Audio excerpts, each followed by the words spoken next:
Tignan mo to, yung liha na to. Kasi ano to eh. Ito. Di ba makikita rito yung pagkakaiba niya. Ito. Itong mataas na to. Okay naman yan. Yan yung sulat.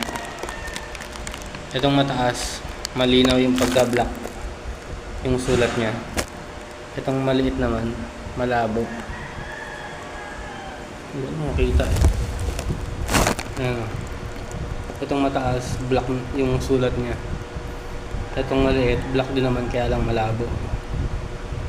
Pinagkaibahan kasi na ito. Itong malinaw na sulat.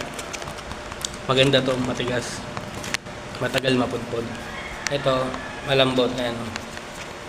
Itong malabo ang pagka-black niya, malambot.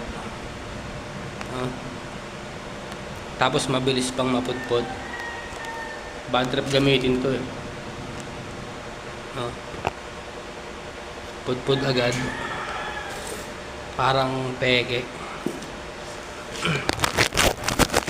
Kaya pag bibili ka ng ganon, tignan mo yung sulat kung malinaw ba o malabo.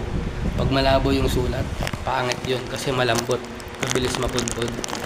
Pag nililiha pa siya, para siyang rumorolyo siya, kusa.